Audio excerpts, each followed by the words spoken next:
Hello बच्चों, welcome to my YouTube channel Anuj study centre में फिर से आपका स्वागत है। और एक कैंप क्लास 12th के फिजिक्स के अध्याय 4 संधारित्र तथा परावैद्युत नामक चैप्टर का हम बिल्कुल आसान वे और बेसिक टॉपिक और इम्पोर्टेंट टॉपिकों के साथ इस चैप्टर को समाप्त करेंगे। तो बिना कुछ देरी किए आते हैं come to the main point. चलो देखते हैं। तो सर्वप्रथम हमारी पहली हेडिंग है हमारी मुक्त इलेक्ट्रॉन। मुक्त इलेक्ट्रॉन क्या होते हैं, तो हम मुक्त इलेक्ट्रॉन समझते हैं। ठीक, तो देख लो, आप पढ़ लो साथ साथ। तो किसी तत्व के परमाणु के नाभिक के चारों ओर स्थित संयोजी इलेक्ट्रॉन जो पूरे क्रिस्टल में स्वतंत्र रूप से भ्रमण करते हैं मुक्त इलेक्ट्रॉन कहलाते हैं। आप समझ सकते हैं, किसी तत्व के परमाणु के नाभिक के चारों ओर स्थित संयोजी इलेक्ट्रॉन जो पूरे क्रिस्टल में स्वतंत्र रूप से भ्रमण करते हैं मुक्त इलेक्ट्रॉन कहलाते हैं। ठीक, ये होता है हमारा मुक्त इलेक्ट्रॉन। ठीक है बेटा।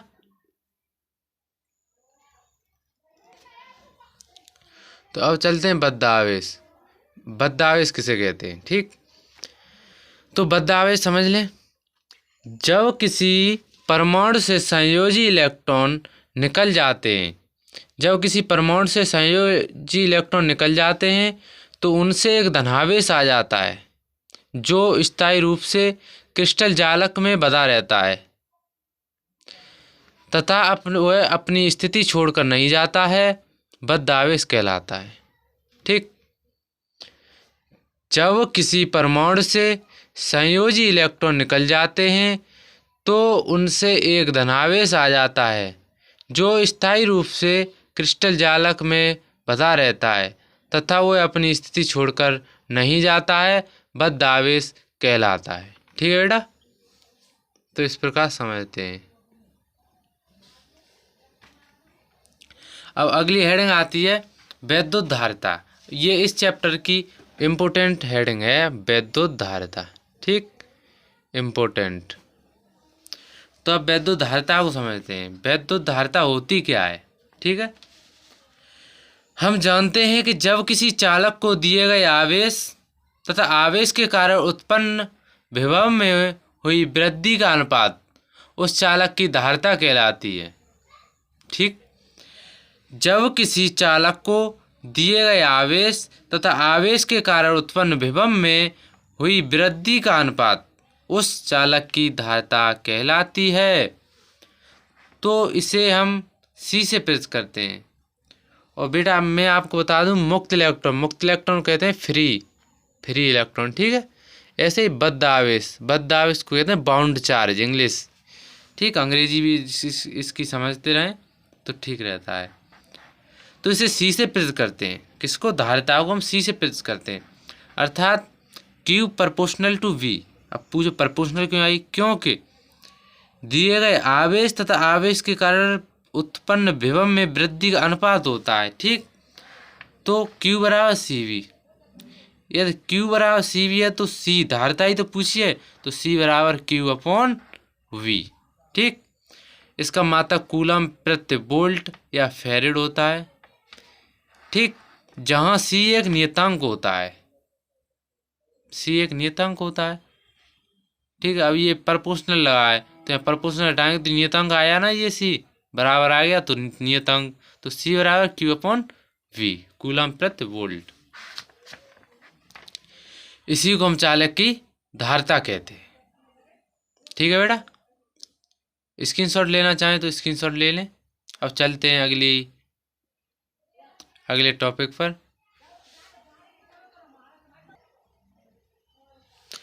तो बेटा अगली हेडिंग पे आते हैं। हेडिंग क्या है? विलगित गोली चालक की धारिता। विलगित गोली चालक की धारिता क्या होती है? तो माना एक विलगित गोली चालक जिसकी त्रिज्या A। अब ऐसे तो नहीं आप समझेंगे, तो मैं आपको बाई ग्राफ समझा दूं। ठीक, कैसे समझते हैं? तो माना एक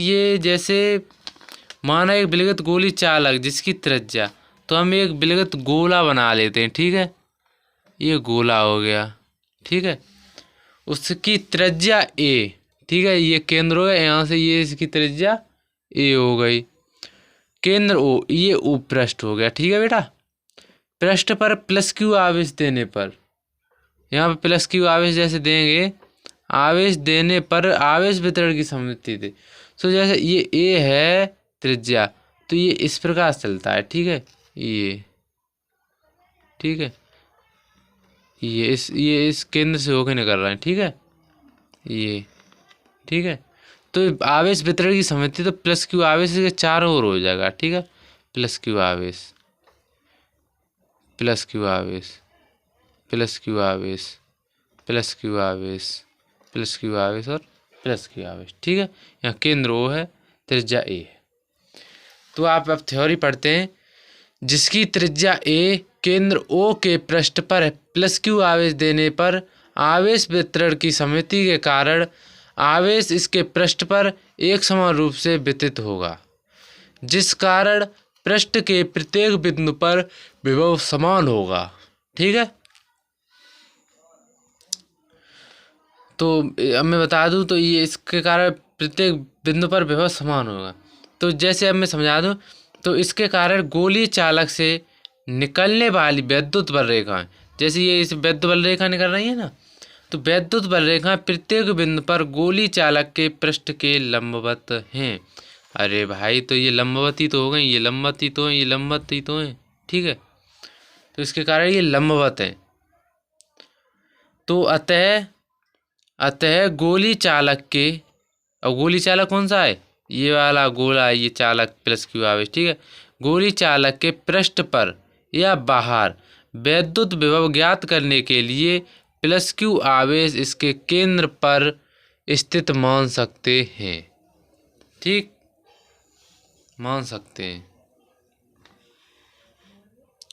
तो B बराबर 1/4 pi epsilon not Q upon A, इसे समीकरण नंबर 1 दे दो। अब पूछोगे ये कहाँ से आया, तो यहाँ हम वैद्युत विभव पढ़ चुके हैं ना, तो इतना तो कर सकते हैं। B बराबर 1/4 pi epsilon not Q upon A। अब आगे देख लो, यदि चालक की धारिता C हो तब क्या करेंगे। अब हमें पूछी भी तो चालक की धारिता ही है, चालक की धारिता, ठीक। तो C हो तो क्या करेंगे, C बराबर Q अपॉन V। चालक की धारिता तो C बराबर Q अपॉन V होती है, जो मैं आपको अभी पीछे पढ़ाई है, ठीक है। तो समीकरण 1 से V का मान रखने पर, समीकरण 1 से जो B बराबर 1/4 पाई एप्सिलॉन नॉट है, ये 1/4 pi epsilon not Q upon A है, तो इस Q की जगह B का मान रख दो। तो B का मान रखेंगे तो क्या होगा, तो C बराबर Q अपॉन 1, ठीक है, और B की जगह ये है तो 1/4 pi epsilon not Q upon A। तो आगे इसका हम खंडन करते हैं, तो C बराबर 4 पाई एप्सिलॉन नॉट AQ और ये Q, ठीक है। तो यहाँ Q से Q कट जाएगा, Q से Q कटा है ना, ये ऊपर वाला, ठीक है। तो C बराबर 4 पाई एप्सिलॉन नॉट A बचा, ठीक है। यही विलगित गोली चालक की धारिता कहलाएगी। इसी को हम विलगित गोली चालक की धारिता कहते हैं। यह मोस्ट इम्पोर्टेंट टॉपिक है बेटा, इसको ना समझ में आया हो तो दोबारा पढ़ लें, और ना पढ़ना चाहो या नहीं देख पाओ तो वीडियो बिल्कुल मत स्किप करना। और वीडियो अच्छी लगी हो तो वीडियो को लाइक सब्सक्राइब जरूर करें, ठीक है। तो इसका स्क्रीनशॉट लेना चाहो स्क्रीनशॉट ले लो, पढ़ते चलें, ठीक है, स्क्रीनशॉट ले लो। अब चलते हैं अगली हेडिंग, ठीक है। अगली हेडिंग क्या है, आवेशित चालक की स्थितिज ऊर्जा, ठीक है। तो अब देखते हैं क्या है। किसी चालक को आवेशित करने में किया गया कार्य चालक की स्थितिज ऊर्जा कहलाती है। किसी चालक को आवेशित करने में किया गया कार्य चालक की स्थितिज ऊर्जा कहलाती है। इतनी बात तो आप समझ ही गए होंगे, ठीक है। कोई खास वैसी इम्पोर्टेंट टॉपिक तो नहीं है, इसलिए मैंने लिख दिया है, फिर भी देख लेना। किसी चालक को आवेशित करने में किया गया कार्य चालक की स्थितिज ऊर्जा कहलाती है। इसे u से प्रेरित करते हैं, इसे u से प्रेरित करते हैं तो u बराबर हाफ CV²। 1/2 क्या कहेंगे हाफ, और c क्या है वैद्युत धारिता, ठीक है, v क्या है विद्युत विभव का वर्ग। इसी को हम आवेश चालक की स्थितिज ऊर्जा u कहते हैं, ठीक है। वीडियो अच्छी लगी हो तो बेटा लाइक करें, कमेंट बॉक्स में कमेंट करें, ठीक। और ना अच्छी लगी हो तो लाइक सब्सक्राइब सब जाने दो बाहर में, कोई दिक्कत नहीं है। अच्छी लगी हो तभी करना, ठीक है, अच्छी लगी हो तो कर देना ज़रूर, फिर आप भूल जाते हैं। अब चलते हैं अगले टॉपिक पर। क्या है टॉपिक अगला देखें। किसी चालक की धारिता को प्रवाहित करने वाले कारक अथवा चालक की धारिता की निर्भरता। तो देखते हैं चालक की निर्भरता को कौन से कारक प्रभावित करते हैं, ठीक है। तो चलो बिना देरी के टॉपिक को समझते हैं। चालक की धारिता को प्रभावित करने वाले कारक निम्नलिखित हैं। और निम्नलिखित तो हैं, तो अब देखते हैं कौन कौन से हैं, ठीक। तो नंबर 1 आता है चालक का आकार। चालक का आकार चालक की धारिता की निर्भरता को प्रभावित करता है। तो चालक का आकार क्या होता है, इसके बारे में थोड़ी सी जानकारी ले लें। किसी गोलीय चालक की धारिता चालक के आकार पर निर्भर करती है, ठीक है, अर्थात C प्रोपोर्शनल टू A। किसी गोलीय चालक की धारिता चालक के आकार पर निर्भर करती है, C प्रोपोर्शनल टू A। इसी को चालक का आकार कहते हैं, ठीक है। यही चालक की धारिता की निर्भरता है और यही कारक चालक की धारिता को प्रभावित करता है। अब दूसरे प्रभावित करने वाले कारक की ओर चलते हैं। दूसरा कारक है माध्यम का परावैद्युतांक। माध्यम का परावैद्युतांक क्या होता है, इसे देखते हैं। चालक की धारिता उस समय के परावैद्युतांक के समानुपाती होती है जिसमें वह स्थित होता है, ठीक है। चालक की धारिता उस माध्यम के परावैद्युतांक के समानुपाती होती है जिसमें वह स्थित होता है। इसी को माध्यम का परावैद्युतांक कहते हैं, अर्थात C प्रोपोर्शनल टू K। यहाँ परावैद्युतांक है माध्यम का, C वैद्युत धारिता है, ठीक है। इतनी छोटी छोटी बात तो आप जानते ही होंगे, ठीक है। हर बार तो नहीं बताना होता है, पढ़ने वाले बच्चे हाल बहुत जल्दी समझ जाते हैं, कोई दिक्कत नहीं है। तो चलते हैं बिना कुछ देरी के अगले टॉपिक पर। अगला टॉपिक है अन्य चालकों की उपस्थिति में। यह मोस्ट इम्पोर्टेंट है। यह चालक की धारिता की निर्भरता और चालक की धारिता को प्रभावित करने वाला प्रमुख कारक है। तो इसे देखते हैं। यदि चालक अकेला नहीं है, ठीक है, यदि जैसे चालक अकेला नहीं है और उसके पास कोई अन्य चालक लाया जाए, ठीक है, अन्य चालक लाया जाता है तो पहले की अपेक्षा चालक की धारिता बढ़ जाती है। जैसे यदि कोई चालक अकेला नहीं है, ठीक है, और उसके पास कोई अन्य चालक लाया जाए तो पहले की अपेक्षा चालक की धारिता बढ़ जाती है। ये नॉर्मल सी बात है, ठीक है। तो आप समझ गए होंगे, ठीक है। तो ना समझ आए तो दोबारा देख लें, स्क्रीनशॉट ले लें, बाद में रिवीजन कर लेना, ठीक है। अब आता है अगला टॉपिक संधारित्र। इस चैप्टर का मोस्ट इम्पोर्टेंट टॉपिक संधारित्र ही है, ठीक है। तो इसमें मोस्ट डाल दो बेटा, नोट्स बना लेते चलना साथ साथ, कोई दिक्कत नहीं है। वीडियो को रोक रोक के नोट्स जरूर बनाते रह चलना, ठीक है। बिना नोट्स के कुछ नहीं हो पाएगा। ऐसा समायोजन जिसमें किसी चालक के आकार में परिवर्तन किए बिना उस आवेश की पर्याप्त मात्रा संचित की जा सकती है, समांतर संधारित्र कहलाता है, ठीक है। अब देखते हैं कैसे। दोबारा मैं आपको पढ़ के दिखा दूं। ऐसा समायोजन जिसमें किसी चालक के आकार में परिवर्तन किए बिना उस आवेश की पर्याप्त मात्रा संचित की जा सकती है, संधारित्र कहलाता है, ठीक है।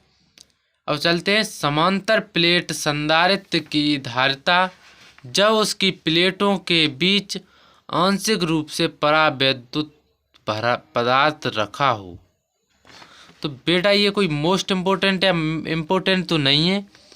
इसके इस हेडिंग या इस टॉपिक के ऊपर बोर्ड एग्जाम में एक क्वेश्चन जरूर पूछा जाता है। ठीक है, तो इसके लिए या व्यंजक पूछ लेता है कभी 1-2 नंबर में, तो इसका व्यंजक ही ओनली देखना है हमें, कोई डेरिवेशन करना नहीं है। ठीक है, तो C बराबर ε0A/d।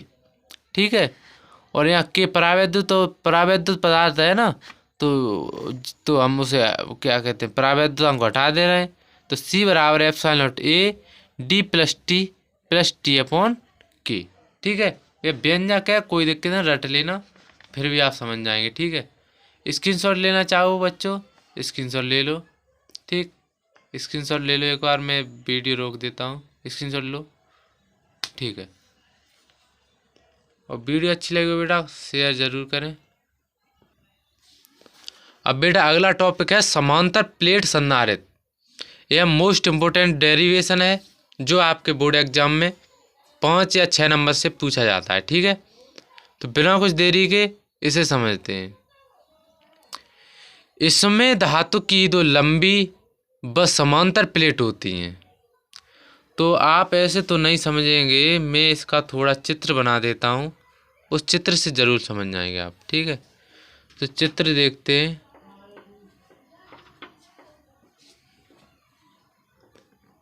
इसमें 2 धातु की समांतर ये होती हैं। ठीक है, प्लेट होती हैं, इनके बीच परावैद्युत पदार्थ भरा होता है। ठीक है बेटा, इनके बीच। ठीक है, ये धातु की 2 लंबी व समांतर प्लेट हो गई।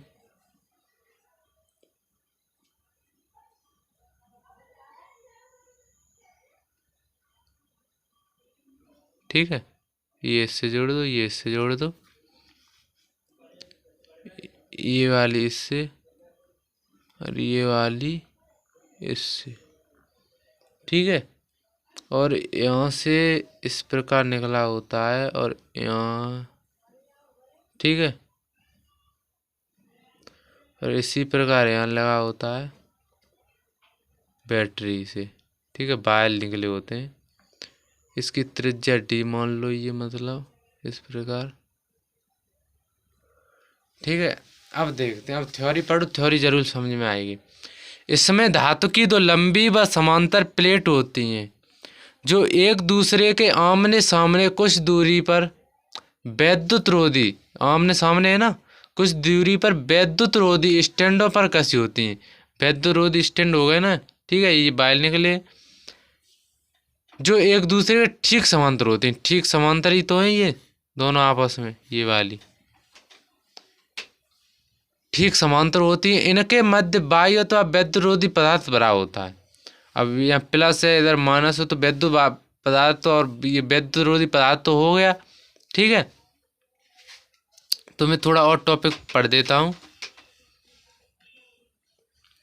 माना X और Y धातु की 2 लंबी 2 समतल प्लेट हैं जिनमें प्रत्येक का क्षेत्रफल a मीटर स्क्वायर है तथा उनके बीच की दूरी d मीटर है। जो मैंने आपको बताई है d मीटर, ये है d मीटर, ये गई। ठीक है, d मीटर है। प्लेटों के मध्य निर्वात या वायु स्थित है। प्लेटों के मध्य निर्वात अथवा वायु यानी प्लस और माइनस। ठीक है। तो माना प्लेट X को प्लस Q आवेश देने पर, यहाँ प्लेट X मान लो इसको, और इसको Y मान लो प्लेट। ठीक है, Y, इसे प्लस Q आवेश देने पर प्लस Q आवेश के कारण प्लेट Y भीतर भाग में ऋण आवेश होता है। ठीक है, इधर पॉजिटिव इधर नेगेटिव। ठीक है, और बाहरी भाग में धनावेशित आ जाता है। चूंकि प्लेट बाई ये बाई है ना, प्लेट बाई पृथ्वी से जुड़ी है, ये पृथ्वी से जुड़ा है वायर, ठीक है। जिस कारण बाहरी प्लस क्यू आवेश और ये वाला प्लस क्यू आवेश पृथ्वी से आने वाले ऋण आवेश द्वारा नष्ट हो जाते हैं, ठीक है, निरस्त हो जाते हैं। माइनस इस ऋण आवेश से पृथ्वी से आने वाले ऋण आवेश द्वारा नष्ट हो जाते हैं, ठीक है बेटा।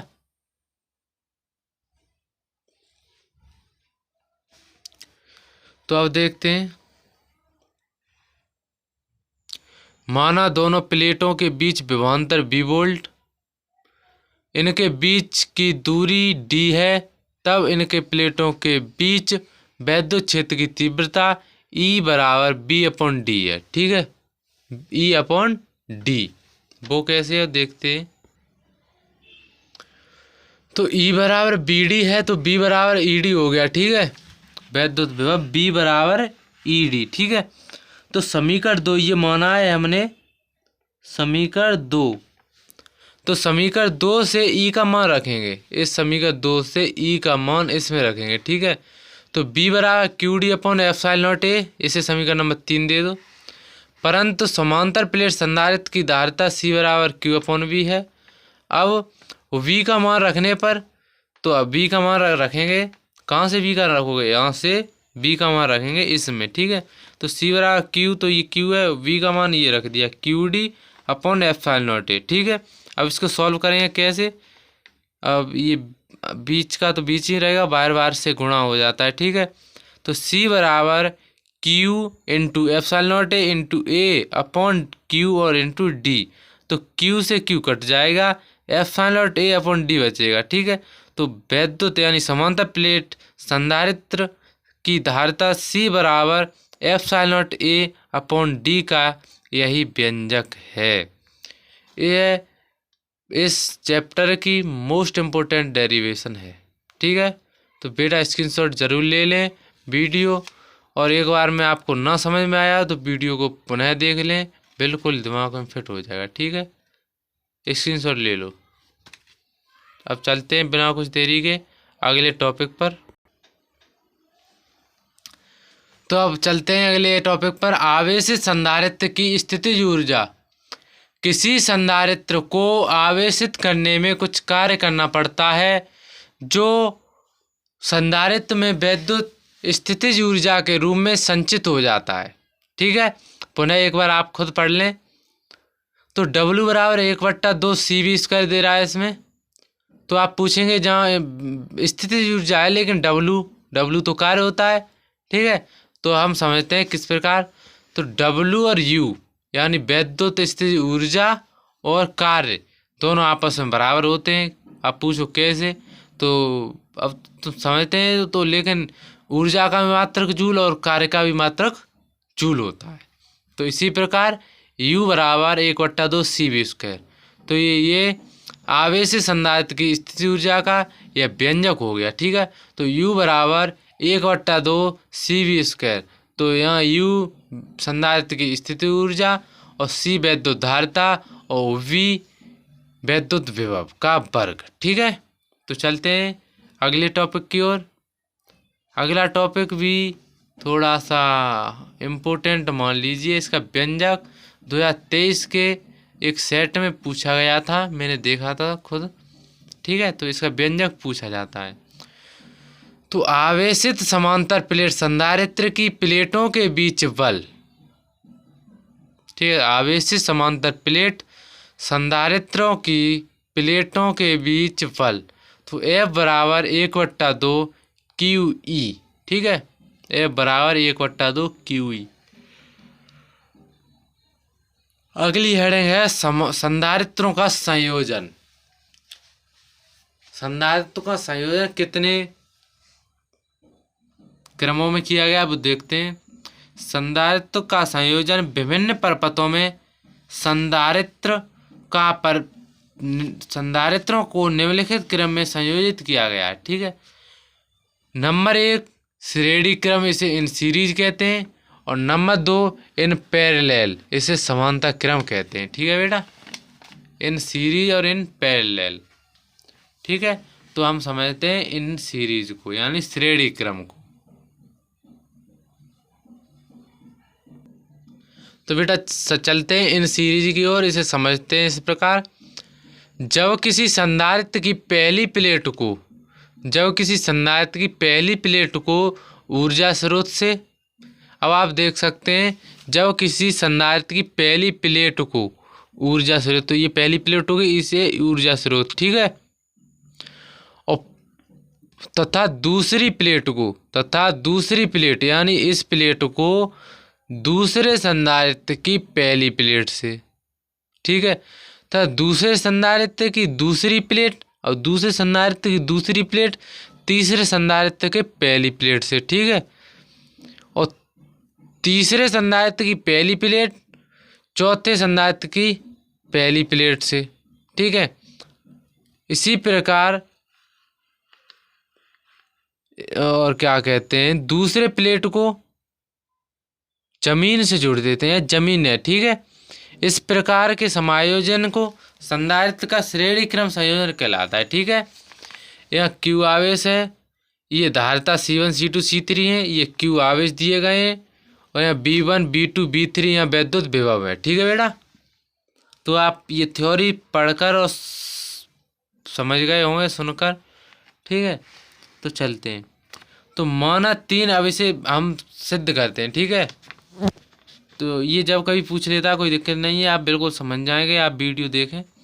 माना 3 संधारित्र जिनकी धारिताएं क्रम से C1 C2 और C3 हैं, ठीक है, तथा जिनके सिरों के बीच विभवांतर V1 V2 व V3 है, श्रेणी क्रम में जोड़ा जाता है, ठीक है। B1 B2 B3 को श्रेणी क्रम में जोड़ा जाता है, ठीक है, तब उन पर आवेश समान होगा। नॉर्मल सी बात है, यहाँ पे B1 B2 B3 में जोड़ा गया है तो आवेश तो समान है ही, Q प्लस Q आवेश दिया गया है, ठीक है। अतः उन पर विभवांतर यानी B1 B2 B3, तो B1 बराबर Q/C1, B2 बराबर Q/C2 और B3 बराबर Q/C3, जो कि हमने वैद्युत विभव तो पढ़ाई है, वैद्युत विभव बराबर B बराबर Q/C, ठीक है। तो यदि संयोजन का तुल्य विभवांतर B हो तब, अब टोटल यानी कुल विभवांतर V हो, कैपिटल V, ठीक है, तब देखते हैं। तो कैपिटल V बराबर B1 B2 और B3, ठीक है। तो B1 B2 व B3 का मान इसमें रखेंगे, ठीक है।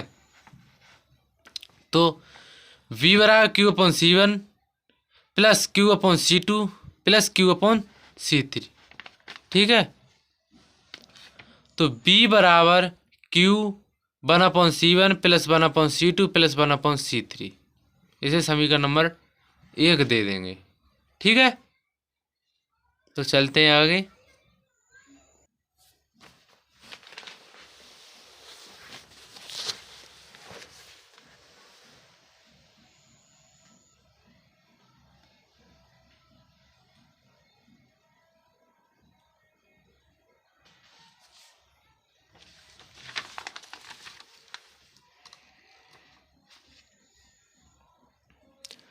तो चलते हैं, माना संधारित्रों की धारिताएं क्रम से, माना संधारित्र की धारिताएं क्रम से C1 C2 व C3 हैं तथा उनके बिंदु A व B हैं, उनके बीच विभवांतर V हो, तब संधारित्रों पर आवेश Q1 बराबर C1V, Q2 बराबर C2V और Q3 बराबर C3V होगा। तब परिपथ को दिया गया आवेश Q है, तब Q बराबर Q1 plus Q2 plus Q3, तो इन तीनों की वैल्यू रखेंगे। तो Q बराबर C1V C2V और प्लस C3V, तो Q बराबर यहाँ से V कॉमन ले लेंगे, तो C1 plus C2 plus C3 बचेगा, इसे समीकरण नंबर 1 दे देंगे। तो पूरे परिपथ की कुल धारिता C हो तब, ठीक है, C होगी तब Q बराबर CV, ठीक है, कुल धारिता C हो तब Q बराबर CV, ये CV है, ठीक है, CV। तो समीकरण इसे न समीकरण नंबर 2 दे दो, तो समीकरण 1 व 2 से हम इसे देखेंगे। CV बराबर B और यहाँ पर कोष्टक में C1 plus C2 plus C3, ये यहाँ से V कॉमन ले लिया है, ठीक है, तो V से V कट गया है यहाँ, ठीक है, एक दूसरे को यहाँ निरस्त कर दिया है विभवांतर को। तो यह सी बराबर है, धारिता ही तो पूछिए समांतर क्रम संयोजन की, तो सी बराबर C1 + C2 + C3 होगा। ठीक है, अब चलते हैं संधारित्रों के उपयोग। संधारित्र के उपयोग क्या होते हैं? ठीक है, संधारित्रों के उपयोग प्रमुख निम्नलिखित हैं। नंबर 1 आवेश का संचय करने में, नंबर 2 ऊर्जा का संचय करने में, नंबर 3 वैद्युत उपकरणों में, और नंबर 4 इलेक्ट्रॉनिक परिपथों में, और नंबर 4 वैज्ञानिक अध्ययन में। ठीक है, संधारित्र का उपयोग करते हैं। अब चलते हैं अगले टॉपिक पर। स्क्रीनशॉट लेना चाहे स्क्रीनशॉट लेते चलना बेटा, न समझ में आए तो वीडियो पुनः दोबारा देखें। चलते हैं अगले टॉपिक पर। अब अगला टॉपिक है बॉन्डेग्राफ जनित्र। अब बॉन्डेग्राफ जनित्र होता क्या है, इसे समझेंगे। अब मैं सुना दूं, साफ साफ न दिख रहा हो तो पुराने नोट्स हैं, बढ़िया नोट्स में लाया हूँ। ठीक है, तो इसे पढ़ते हैं।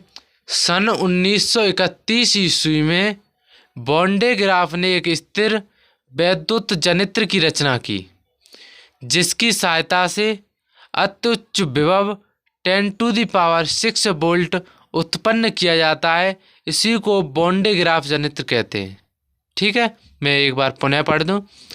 सन 1931 ईस्वी में बॉन्डेग्राफ ने एक स्थिर वैद्युत जनित्र की रचना की, जिसकी सहायता से अति उच्च विभव 10⁶ वोल्ट उत्पन्न किया जाता है। ठीक है, इसी को बॉन्डेग्राफ जनित्र कहते हैं। और हम देखते हैं इसका सिद्धांत यानी प्रिंसिपल, कोई खास ज़रूरत तो नहीं होता है। इसका चित्र एक बार देख लें और इसका स्क्रीनशॉट ले लें, आप पुनः समझ जाएंगे। ठीक है, तो बेटा वीडियो समझ में आई हो, अच्छी लगी हो तो लाइक करें, सब्सक्राइब करें और कमेंट भी करें। ठीक है, तो मिलते हैं एक और मज़ेदार वीडियो के साथ। चलते हैं, तब तक के लिए बाय बाय, इट्स ओके। ठीक, थैंक्स।